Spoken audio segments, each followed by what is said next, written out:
Hello, and welcome to another edition of No Lights Paranormal, where three nerdy paranormal investigators sit down and discuss spooky stories from the web. My name is Joe. I am the lead investigator. My name is Teresa, and I'm your researcher. And I'm Alex, the Baba Yaga enthusiast and equipment setter-upper. Yep. He sets up the equipment. Mhm. And then, well, I assist. So Yeah, I it's guess Joe assists. equipment setter-upper adjacent. Jay, I just really love Assistant equipment setter-upper. that whole adjacent thing. I dig it. He's dying, guys. Oh God. I'm beside it.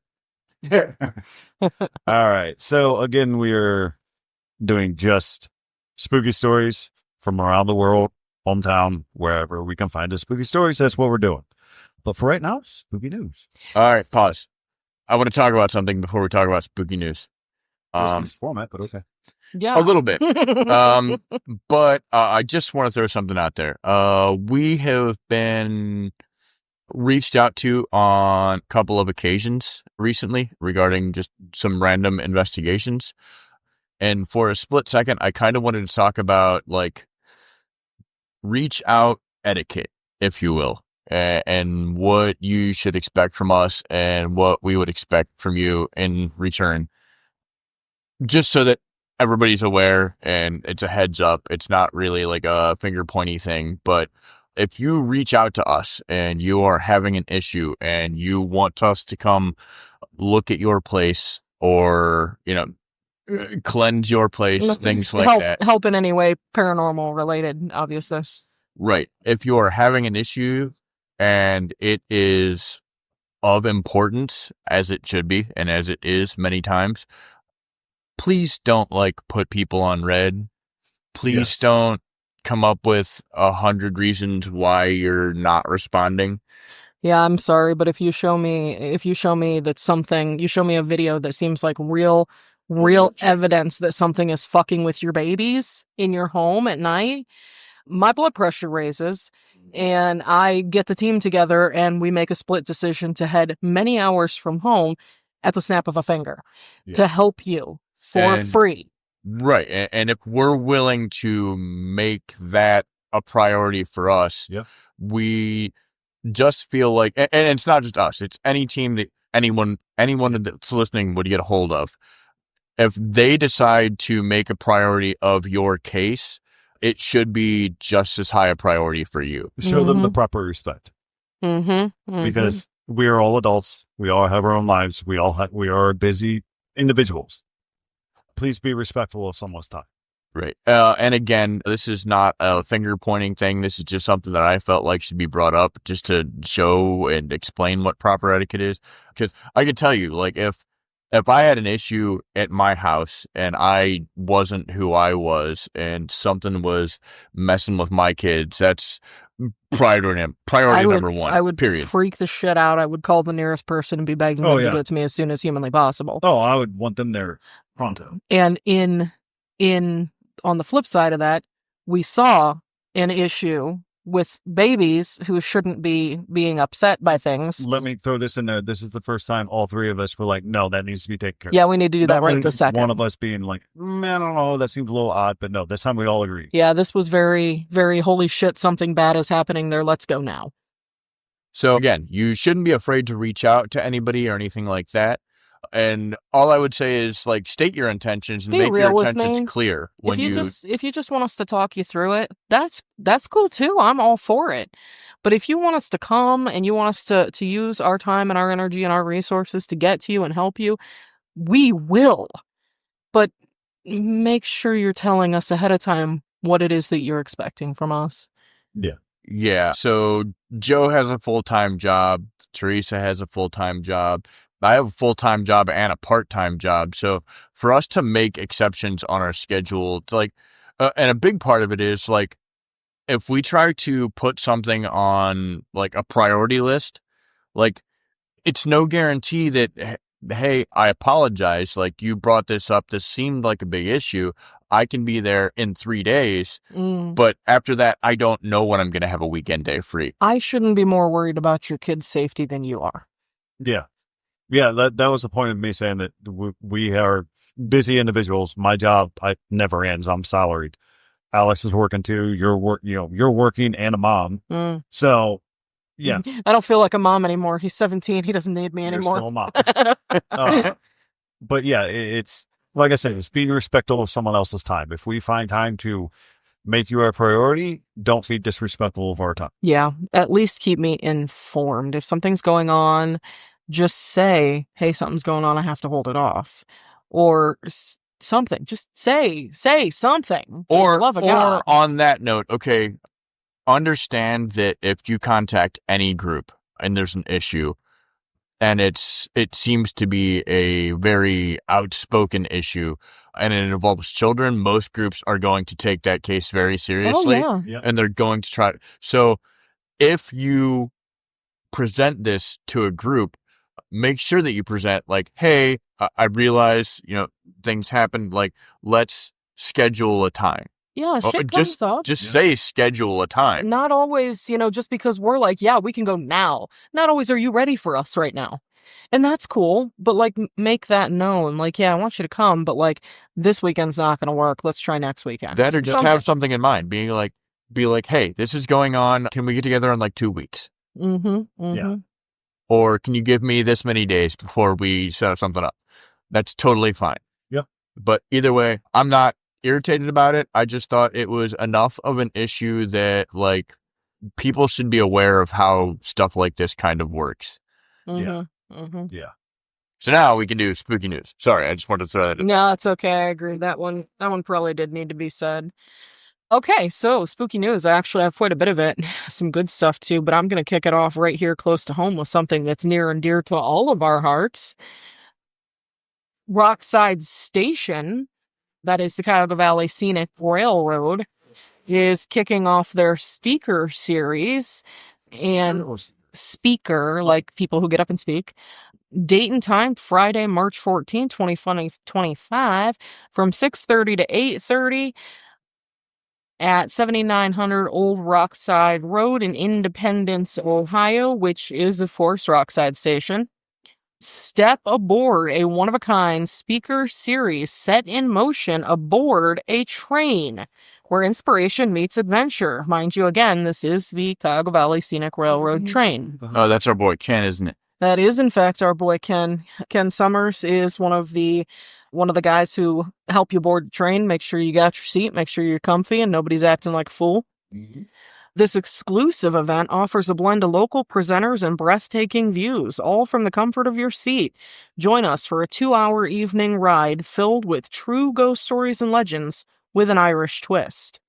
Learn about some of the Irish origins of supernatural folklore, Celtic ghosts from the Emerald Isle, and even a few local historical haunts from along the tracks.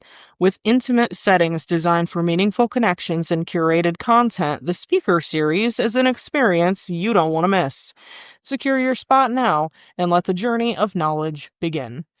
Did look those up. Tickets are like $40 a pop. So this says they range between $25 and $75. And I think that kind of just depends on what speaker you want to see, or, if it's like a dinner event. Or I know the one that Ken posted regarding the Irish ghosts and whatnot, that one was $40. Awesome. So, yeah, there you go, guys. It's not bad. Not bad. I love it. And I've seen that route. It's actually very scenic. Oh, it's gorgeous. It's so gorgeous. And the Cuyahoga Valley Railroad winds right along where the lock system is with the Ohio Erie Canal system, which indeed has a pretty significant Irish history. Irish were used as slaves, basically, to dig the canal system. Quote on air quotes here, indentured servants. Sure. We got paid 2 cents a day and a bowl of stew. Yes. And then when we died, they just kicked our bodies into the side. It's depending on which stew, it might have been worth it.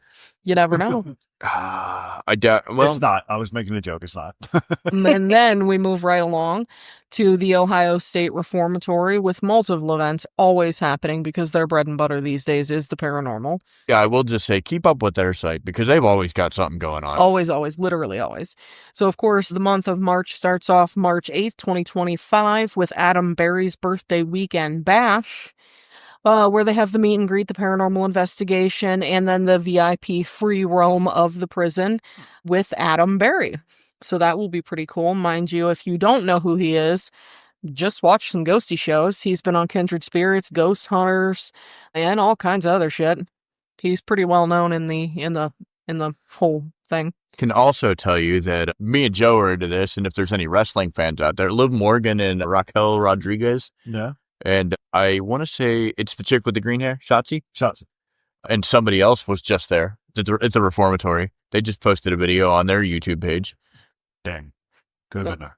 There is also going to be, I believe it is the first public ghost hunt of the spring season. It's now warm enough to actually go. Getting there. At the Ohio State Reformatory, March 29th, will take place from 7 p.m. to 3 a.m. Admission is $104 per person.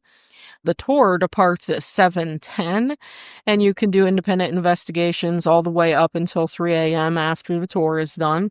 Participants can walk a range of the 6 tiers of the world's largest freestanding cell block, can explore the east and west cell block, solitary confinement, the chapel, the attic, and the administration area.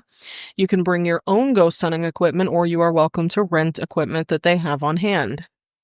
So that will be fun. Right here in Barberton, Ohio, the Black Dog Wine Company is hosting a ghost hunting event on Saturday, March 22nd from 6 to 9. And then from 9:30 to 12:30, the event is led by Whispering Souls Paranormal Investigations. There are those two slots, the 6 to 9 and then 9:30 to 12:30. Complimentary glass of wine, beer, or a wine slushy, whichever you choose. How do you say that? Charcuterie board? Charcuterie? That's the one. Yeah. You I know, don't know how to pronounce many things, but charcuterie I'm good at. there you go. Meat and It's taters. food related. Meat and taters. Specialty cocktails and drink specials, icebreakers and games. Dessert tasting areas from Carlina's Kitchen, which I'm not familiar with, but if they have dessert, I should get familiar with them. Beer tastings from Penn Brewery. Cigars for purchase from the Smokestack. If I still smoke, that'd be great. Right. Chocolate-covered treats from Desserts by Michelle, which I believe is out of Wadsworth. And then live music until 9 p.m. So that will be fun. Here we have the Greene County Historical Society Museum.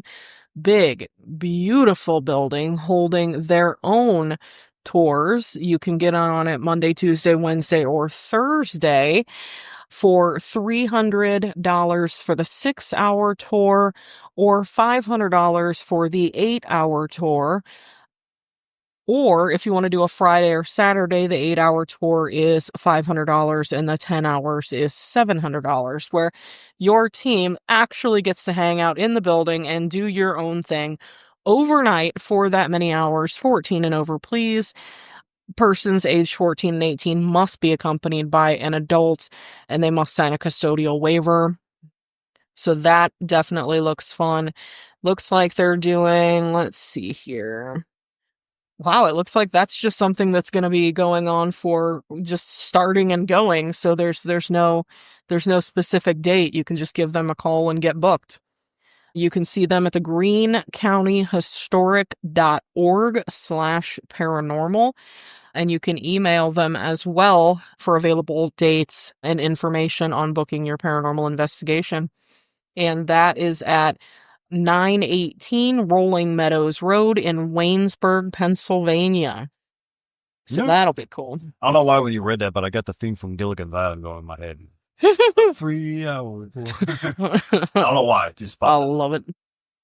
Here we have the Westmoreland County Libraries Larissa Rex Paranormal Research 101, a hands-on workshop that includes a brief presentation on the research equipment we use, followed by an interactive session that will captivate both teens and adults. This workshop aims to deepen understanding in a fun and engaging way, and they are confident that it will attract considerable interest. This will take place at the Monessen Public Library, which is in Monessen, PA at 326 Donner Avenue, between 11 a.m. and 1 p.m. on March the 22nd. All right. So all of these are relatively close to us. This one here is the Magical Minds Metaphysical Fair. Starts Saturday, March 22nd at 12 o'clock at the Monroeville Convention and Events Center. Let me see if I can find any other cool stuff. Spiritual, holistic, physical mediums, paranormal, magic, witchcraft, 90 plus vendors, workshops, lectures, tattoos and henna and photo ops. March 22nd, 2025 at the Monroeville Convention Center South Hall from 12 to 8. Free admission, but then of course, if you want to buy stuff, then you can buy stuff. So yeah, got that going on. I mean, y'all can tell me when to stop anytime because I have more. I don't doubt that whatsoever. Yeah. Public investigation of the Jeanette Public Library with Paranormal Research 101. This is another one of the Larissa Rex, where she's going to tell us about the equipment that's used and about the paranormal, basically. Which, side note, I'm sorry, I don't mean to interrupt you. That really cracked me up when I said I'm bringing a flare to our last investigation, because people see the flare and and they're like, oh my God, you're legit. Yeah. And then it happened. And they were like, oh my God, you're legit. Oh my God, they have a flare. Yes, we do. I was Thank like, you. wow, that just really happened. We just talked about Did that happen? Yeah, guys. Also, there's honestly shit more impressive than a flare nowadays. Yeah, agreed. Oh, also wanted to let you know that the ghost hunt at Bill Manor with the Tennessee Wraith Chasers February 28th is officially sold out. Yeah. All right. Well, we're about 20 minutes in now, so I think that's enough paranormal news for today. We'll fill in all the shit that we didn't get to next week. And yeah, I promise there's lots. Been a busy week. It's taken off. Spring's coming. Yeah. So, all right. So who wants to go first? You know what? Screw it. I will.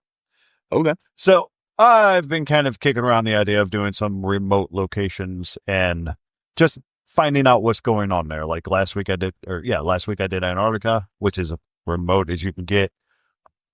Joe likes to tell ghost stories about places that you'll never get to go to. Well, no, I encourage you to go. Like some of them are To Antarctica.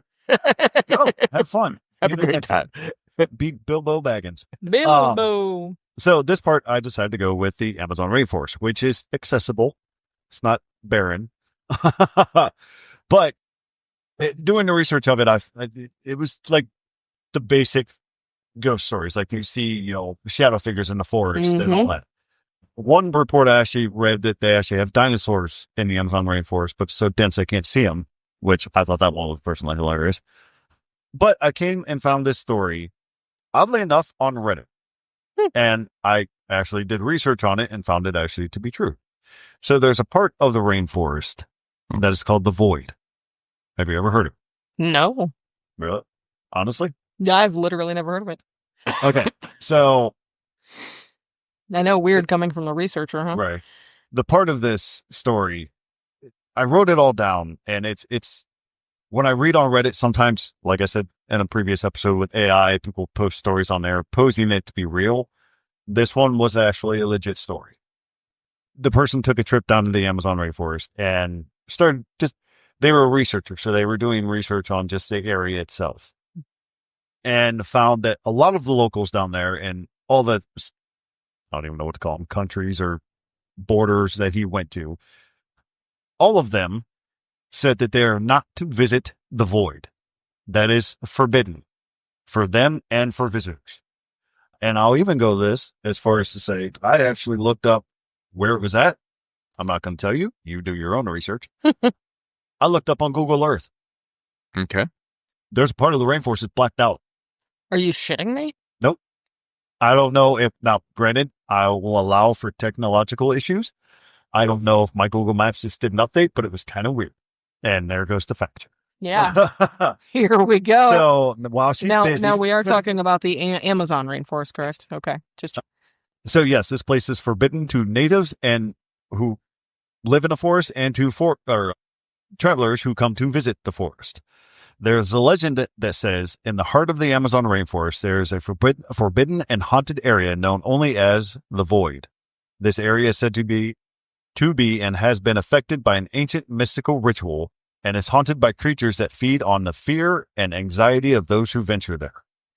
Those who venture into the void are warned to never look directly at the ground. Legend has it that if you look down, you'll see a portal to a dark, hellish world. And if you get too close, you'll be pulled inside. What the shit? So if you're brave enough to step into the void, say that the air is thick and oppressive, as if something is sucking the energy out of all life. The vegetation is dead and gnarled, and the trees are dark and sinister as if poisoned. So if you know anything about rituals, they take energy. Yeah. So if a large enough one is, let's cast, Then potentially. it's going to draw from the energy around it, not just in humans or animals, but also the life of the planet. That's crazy. But the scariest of all creatures that roam the void. Hold on. I wrote that wrong. My bad. The scariest of all creatures that roam the void are described as humanoid, but with dark skin and eyes glowing like embers. They are silent except for the sound of their heavy footsteps and labored breathing. Anyone who has seen them says it's impossible to run away, as the creatures always seem to be one step ahead. They always know where you are. I had trouble writing that because it seemed like a contradiction, because if you can't get away from them, how does one see them and then report on them? Valid. Yeah. So a few survivors who emerged from the void tell horrific stories of what they saw and felt inside. They say it as if the forest itself is alive and watching them, waiting to feed on their deepest fears. Some were never the same after they entered the void and were traumatized for the rest of their lives. But the true origin of the void remains unknown, and few venture into the forbidden area of the Amazon rainforest. Easy words to pronounce, I screwed it up. Yeah, I do. Some believe that the void is a manifestation of the negative energies accumulated over the years by the rampant destruction of the forest. And notably, others believe that the void is a warning of something far more sinister and terrifying that lurks in the deep within the forest. So yes, upon doing further research into this, the Amazon is being decimated a little. The Amazon rainforest. It has been since we were in school. It's Even not though- good. I hate saying this, climate change, deforestation. I believe I said that correctly. Entrepreneurism, lumber, like they're all encroaching in them. So obviously the Amazon rainforest, or the rainforest in general, is a large area that is not a lot of people know about it, or not a lot of known is about it. Huh. So it goes to make sense that some tribes in there, we may not know of them, but they may have done something to enact this curse. Yeah. So, but yeah, I thought that was interesting. And obviously, since I couldn't find pictures of it, I've got nothing to show. So, yeah. So, and it really, I found that. And then I noticed for those of you who have Apple TV, waiting for the sneer, The Gorge, the movie. Yeah. I watched that after I found this story. And it's the same thing. It's literally like a what they say is a portal to a hellish dimension. So it was kind of odd, but I know it has nothing to do with each other, but it was kind of odd. So, but yeah, looking up the Google Earth thing, I don't know if it was just my computer or phone, Google Earth acting up. I personally am not finding it. The Amazon rainforest is fucking huge. Yeah, it's massive. Yeah. And I'm not sure where to look. So I'm kind of just, Looking blind? Well, that's kind of what I did, yeah. That's what originally turned me on when I typed in blank spot in the Amazon forest. Yeah. And then that story popped up. Yeah, I mean, I went clear out to the ocean at this point by like French Guiana, but yeah, I don't know what I'm looking for. But also, there are very certain places where like you have to be like zoomed into a certain level before like weird shit happens. Uh-huh. Yeah. So again, I'm allowing for technological problems, so it could have been just that. I just thought it was kind of weird. Well, I'm pretty much just following the river itself, which doesn't really, I mean, that only encompasses a small portion of the rainforest. Well, so. I mean, what you're looking at right now is how I looked up a lot of my old stories. Just weird things that I found on Google Earth. Right. And it's actually a valuable tool. So, but that's my story. I love it. So stellar. And that's creepy as shit, and that's why I don't go in the rainforest. Mm-hmm. I stay the fuck out of places like that. I would. Well, I mean, I even found studies on you're there. crazy. And this is just to add a little bit more onto it. It's not spooky, but they've actually found some under the rainforest, like not under the canopy, but under the rainforest, like cities. buried Oh, cities and all that. So, So, I mean, Oh yeah, yeah, that's a big thing down there. yeah, we've seen some stuff regarding like lost cities that were literally just buried over time. Oh, that's where I get to have fun and make jokes about LiDAR and shit like that.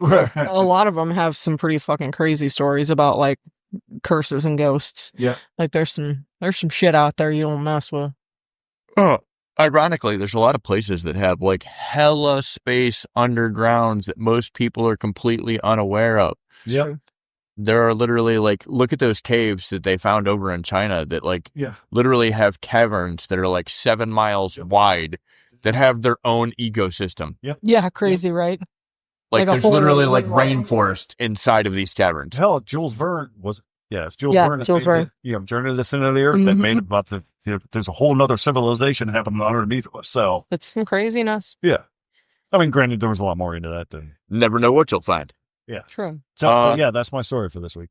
I took a very generic approach this week. Here's what I did. I mean, not And really. apparently it's more generic than I usually take because it spat me onto something that I found interesting. So apparently, generally, I'm a little more pointed than I was this week. And this week, I literally just Googled, give me the most haunted place in the world. I've done that, and that's how I found it too. I don't think that I've ever done that before. Usually I'm like, give me the most haunted place in this place or this place. Away from that kind of stuff. Mhm. But like, I was like, all right, what's the most haunted place in the world, right?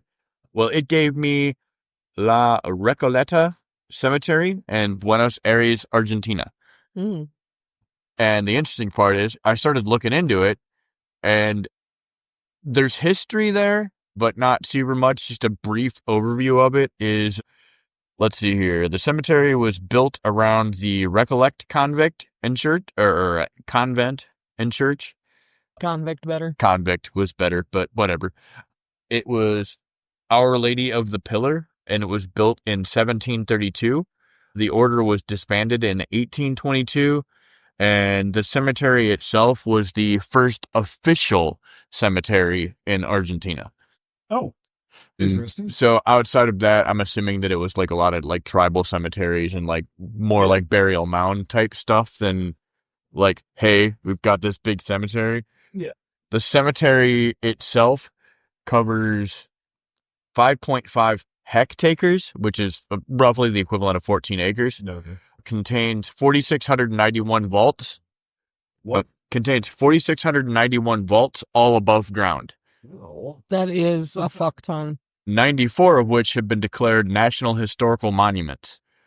There are lots of famous Argentinian people buried there, many of them presidents. The one well-known that everybody will probably know about if you lived through the mid-90s and watched the Madonna movies was, what the hell was her name? Eva Perón. Eva Perón, known as Evita. Yeah, Argentina. But the irony was that I actually found more in the random documented ghost stories of the cemetery than I did history-wise.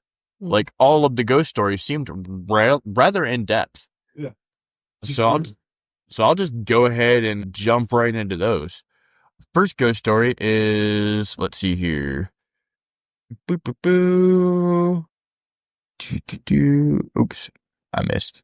First ghost story is on the haunting legends of La Dama de Blanco. I'll give you two guesses as to what that translates to. Double chief. La Dama de Blanco. So, on the eerie streets encircling the illustrious Recoleta Cemetery in Buenos Aires, tales of a spectral figure known as La Dama de Blanca, or the Lady in White. There it is. I knew Blanca was white. Yeah. I just remain firmly etched in the minds of residents and ghost aficionados. Her spectral charm is considered remarkable, and her tale is a chilling reminder of mingling between life, death, and the supernatural. The origin story is rather interesting. So, let's see here. The legend of La Dama de Blanco originated from a haunting encounter experienced by an unsuspecting young man near the Recoleta Cemetery.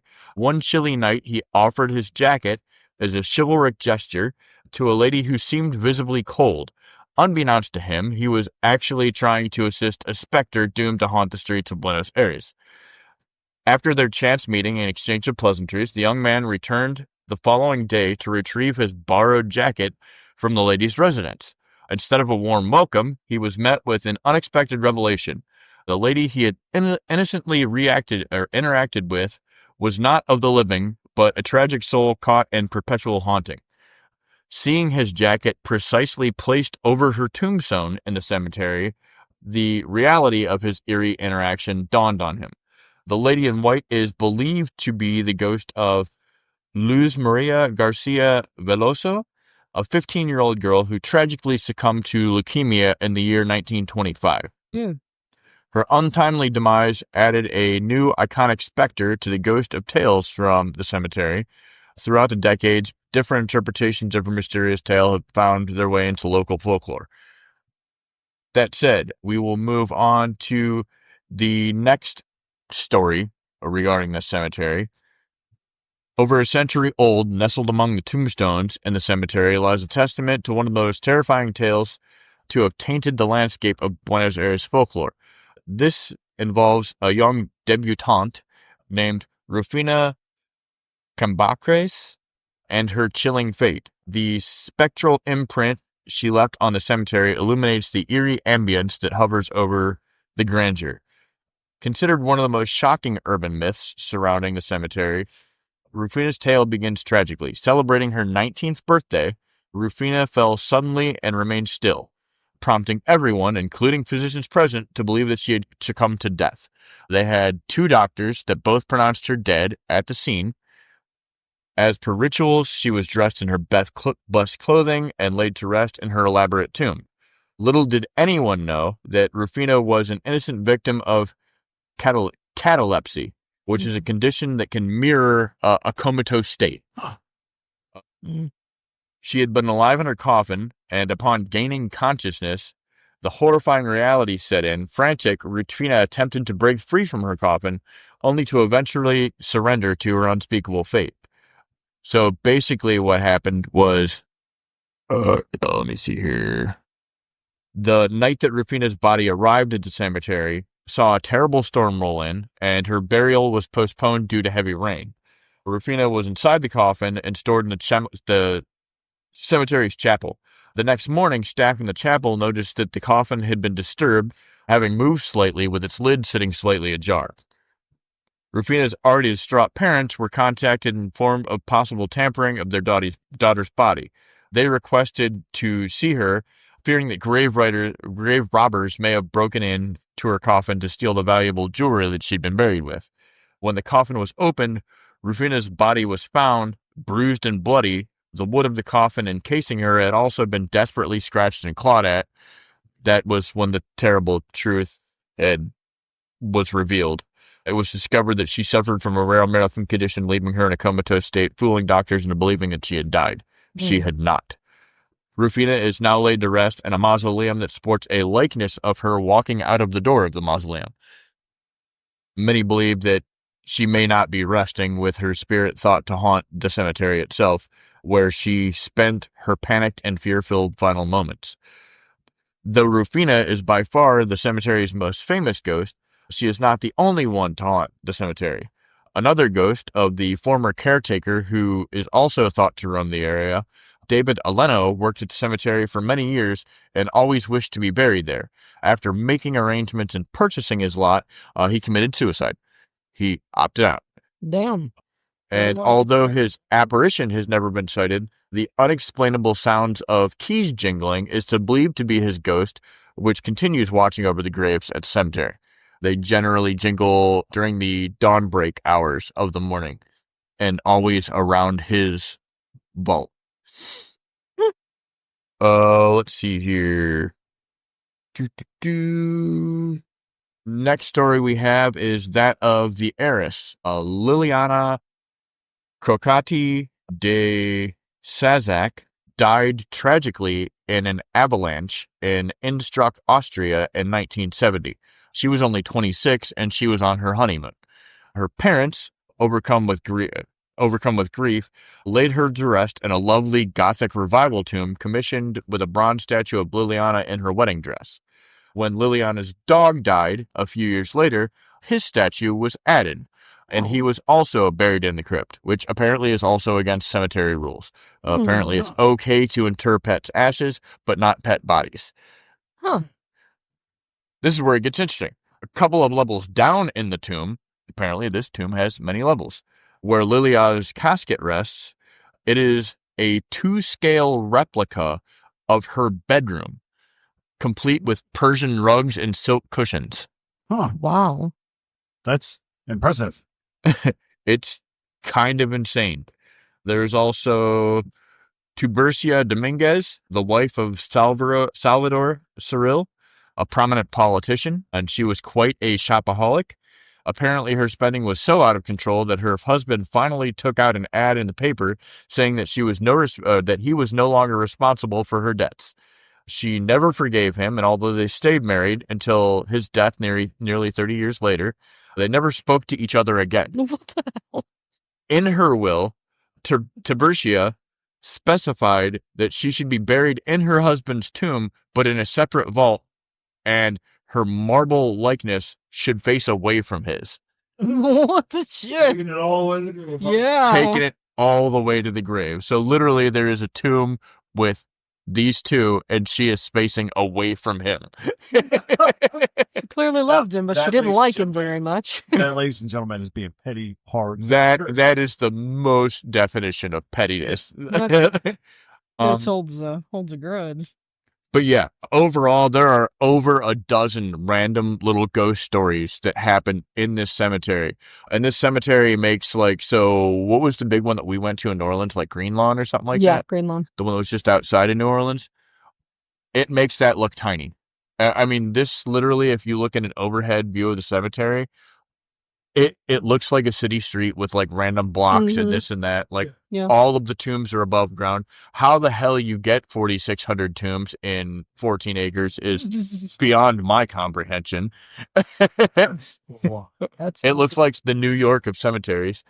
But overall, awesome place. Super cool. I was like, all right, not only did you throw me a bone here, Google, thanks for putting in something that easy, but also it's super interesting. What's the name of this place?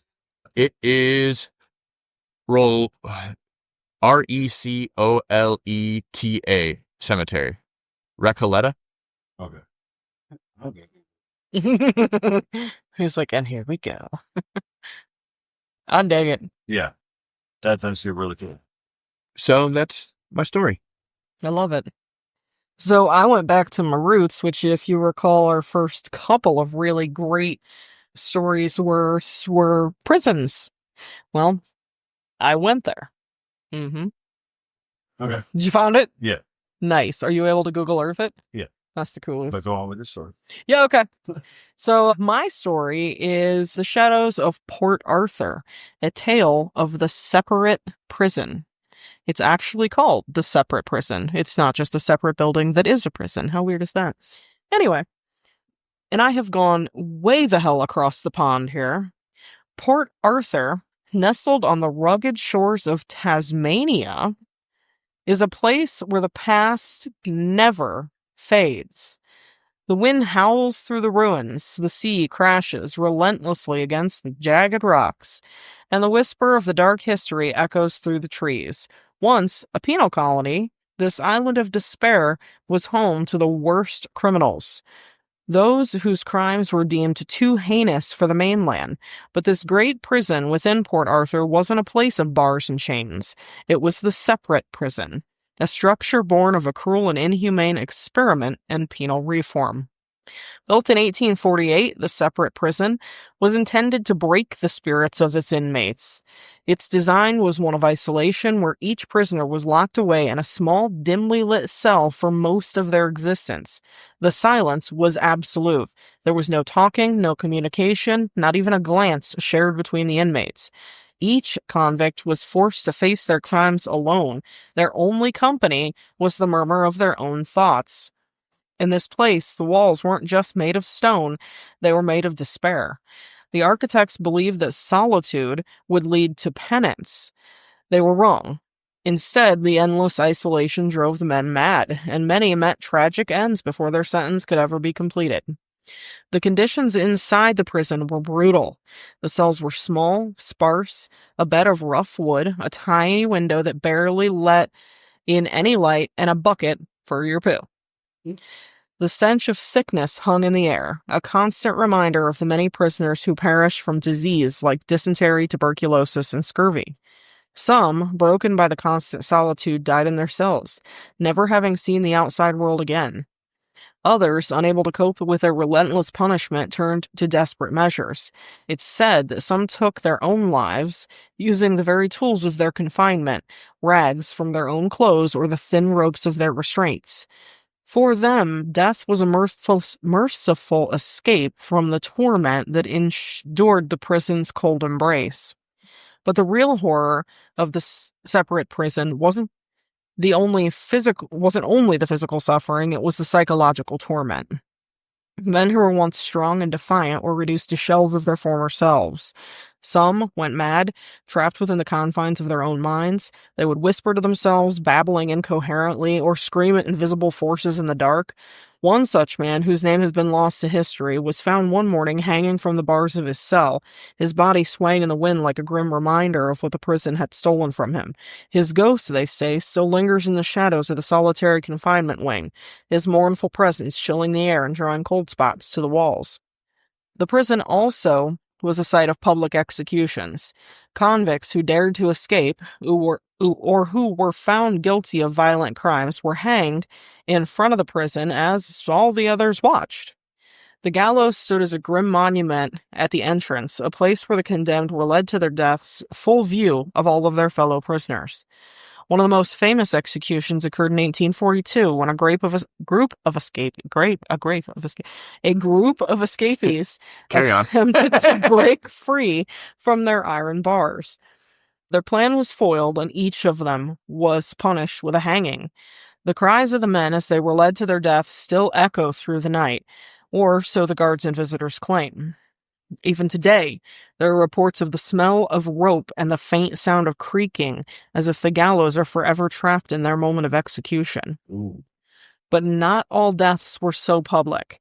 Many convicts died in silence, their lives snuffed out by illness, brutality, or their very own hands. Some say their souls never left. Among the most chilling of these stories is a tale of a prisoner who took his own life in one of the solitary cells. He's said to haunt that very spot, his anguished cries and his soft scraping of the ropes echoing through the hallways when the moon is full. Those who have walked the prison in the dead of night claim to feel a sudden coldness, as if the air is thick with the memory of his suffering. Then there's a gray lady, a figure often seen drifting through the ruins of the prison's hospital or near the old convict buildings. Legend says that she was a wife of one of the convicts who died tragically within the prison walls. Her grief was so overwhelming that it became a part of the prison itself. Visitors often report seeing her spectral form, clothed in a faded gray dress, her face twisted in sorrow. She walks silently, fading in and out of sight, as though she too is trapped in the prison's eternal nightmare. But it is the chapel, so full of sorrow, that holds the most stories of haunting. Prisoners were forced to attend services in a bleak, cold room. The walls, lined with bare pews, have witnessed the desperate prayers of those doomed to suffer. And among those prayers, there are whispers of one prisoner, a man who had fallen into despair, whose spirit now wanders the chapel. His apparition is often seen seated in one of the pews, his face drawn and hollow, as if he's still praying for a release that will never come. His presence lingers, an echo of the countless souls who have passed through the walls, never to leave. Many believe that the spirits of the separate prison are trapped in this place for eternity. The oppressive atmosphere and brutality and the loneliness left deep scars on the land. Even now, the fainted torch of a cold breeze, the softest whisper, or the sudden flicker of a shadow is enough to send a chill down the spine of any who dare walk the grounds after dark. In the quiet of night, when the wind whips through the ruins and the waves crash against the cliffs, the ghosts of Port Arthur are said to rise. They move through the darkened walls, whispering their stories of pain, of suffering, and of death. For them, the prison is still their home, and the past is never truly gone. It is mere waiting, always waiting, to remind the living that some places are forever haunted by the shadows of those who suffer within them. And so, Port Arthur remains, a ghostly memorial to the time of unimaginable hardship. The separate prison, with its long history of cruelty and tragedy, stands as a reminder that some places, no matter how many years pass, never let go of the souls that once called them home. Nice. Mm. Well real. Thank you. It's because my dog is over here snoring. Yeah. Yeah, I sorry, don't folks, know. if you hear that in the background, that's our sleepy dog. Yeah. That's my sweet baby Oliver snoring away. Better than him barking in your ears, though, isn't it? The life of the dog. But no, that was a good story. No, I'm kind of familiar with that one, and I'm like, it's the irony is that like Australia itself kind of started in a major way, at least with us white folk as a penal colony. Yeah. For Yeah, England. literally the entire country Yeah. started out as a penal colony. And then it seemed like they found the people that they could tolerate, and those guys made Australia, and then they kicked all the prisoners out to Tasmania. Yeah, Yeah. pretty much. Pretty much. All the really bad people had to go to Tasmania. Which this white boy is never going to Australia. I've seen your boats. I want no part of it. I mean, I'll give you that. I don't think I'm afraid of Australia anymore. I mean, it like Oh, I'm rains. not afraid of Australia. Just the bugs they have. It like literally rains spiders and shit. Yeah, but So I thought bad. I thought Australia was out to kill you, and then it turns out. So like I'm in this Facebook group about snakes in South Africa, Oh, South African snakes. Yeah. and I'm like, no, Australia's not that bad. I feel you. Still not doing it. I feel it. Listen, I will mess with the supernatural. I will mess with a lot of things that are dangerous. Bugs, not doing it. Actually, Australia is kind of one of those places that, ironically, has always kind of been on my bucket list to go. Back in, let's see, what grade was it? 9th grade. I started to go through the exchange program because I actually wanted to go to Australia, and I was getting ready to go over there for a year because I wanted to go see like Ayers Rock. Was like a big like bucket list thing for me. Ayers Rock, that'd be pretty cool, actually. Yeah. That'd be No, one of the cooler things to see. Yeah. I've never wanted to go to Australia ever, actually. No, don't get me wrong. When I saw crocodile Disney, I thought, that'd be cool. But then I started seeing the bugs and all that. And I'm like, yeah, I'm good. I am absolutely good. Like, that quickly jumped off my bucket list so quick. I saw that spider. I'm like, hell no. Joe doesn't like bugs. No. Australia, I still love you. It's fine. No, I love Australia. It's a beautiful country. I just don't like the bugs. No bugs. Good. I'm good. So, So yeah, those are our stories for the week. yeah. I definitely hope that you enjoy them as much as we do. No, I enjoyed looking that up. But like I said, that my story like made me go down a rabbit hole. Yeah. Like, what is this? What is this? Oh my God. Oh my God. Those are the best ones. And I looked up and it was like 2 hours later. I'm like, all right, I've devoted enough time to this. Like, so yeah, that was our stories for this week. Hopefully you enjoyed listening to them as much as we enjoyed looking them up for you. And time for the socials, I believe. Yeah, and guess what, guys? We got another week. Roundtable next week. Round table. Oh yeah, that's right. God, it's at the end of the month already. Holy Yeah. shit. So when we record next week, it'll technically be the 1st. So Yeah. Short month. yep. I get confused in February. Sorry, yes. I'm not even going to get into that. Nope, we're good.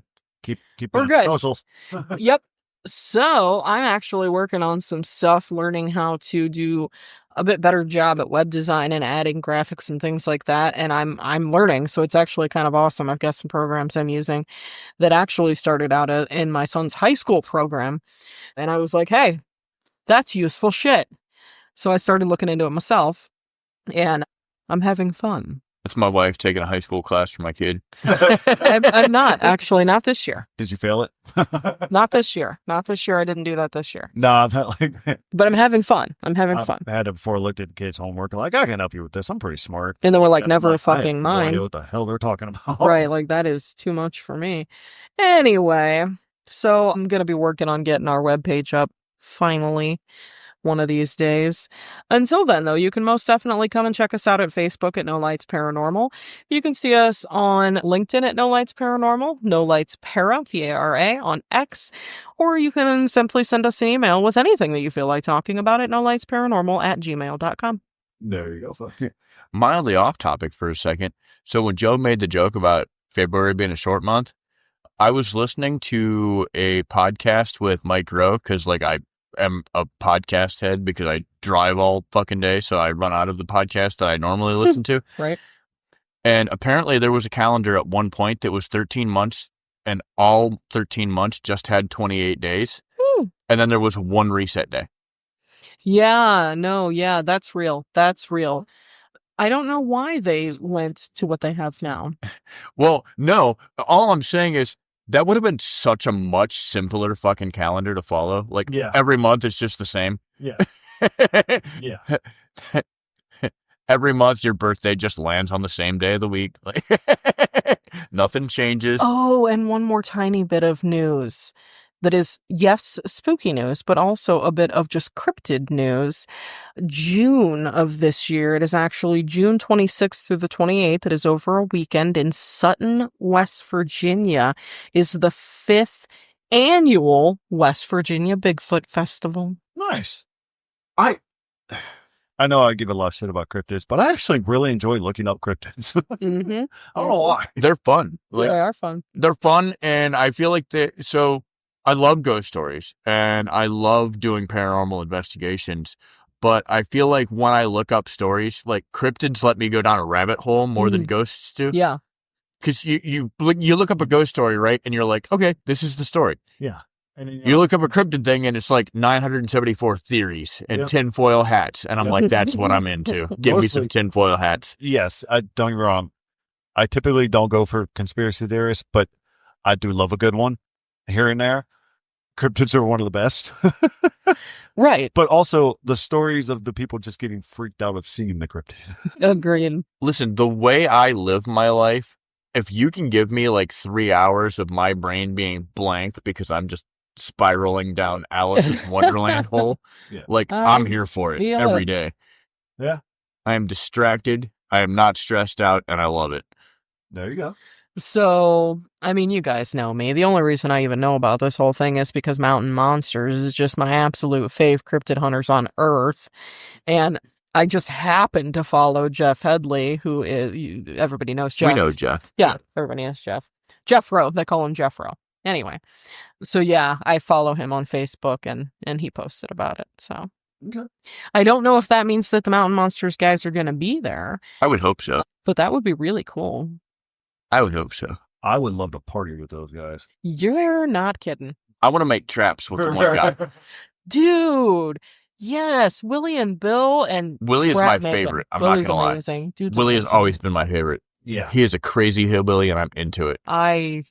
I love Huckleberry personally. Fun fact. So how we originally stumbled on Mountain Monsters is I have always had an obsession with what I call white trash TV. Mm-hmm. I mean, it started with Amish Mafia because I thought that was hilarious. I'm like, you're kidding me. I have to admit, I did watch a few episodes of that myself. I was like, really? Yeah, and then it spiraled into how do we get more white trash from that? And then I started watching Moonshiners, right? And that was pretty cool too, yeah. And then we evolved into Mountain Monsters from there. I'll watch them here and there. I don't have a lot of time to watch TV nowadays, but I watched it here and there when they got me into Mountain Monsters. It took off. I have watched every episode of every season of Mountain Monsters, including and even the one that's around the fire. Yeah. I absolutely love Mountain Monsters. It's my fave. And don't take it the wrong way when we say white trash TV, because that's not, we're not saying it's trash. We're not saying they suck, nothing like that. It's just, those time killers. Some people invest their time into, like, I don't know, cribs or something. Here's the thing about that. Yeah. Each race has their own little subterm for their race. There you go. Ours is Listen, my grandparents are from the hills of Kentucky. Mm-hmm. I grew up hillbilly. Mm-hmm. Like, white trash is not offensive to me. I am white trash. I'm a hillbilly. I'm good with it. I'm good with it. That reminds me, what is it at work? This is going to be off filter. We have these things at work that they get their crackers and cheese. I call them me and cheese. You and cheese, you're correct. And everybody's like, you can't say that. I'm like, yeah, I can. Yes, I can. You're What? talking about yourself. So sorry, sidebar, guys. Just having a little bit of fun. But Yeah, no, I guess more than anything, I just really want people to know that it's a term of endearment for us. It's not derogatory. yeah. Right. So yes, Mountain Monsters, come back. Right. We need more episodes. Mhm. That said, we love you. We had a great time. We'll see you next week's The Roundtable. We don't know what the fuck we're going to talk about yet. We'll talk about something. We'll get there. And in the meantime, don't fuck with Baba Yaga. We love you guys. Thank you.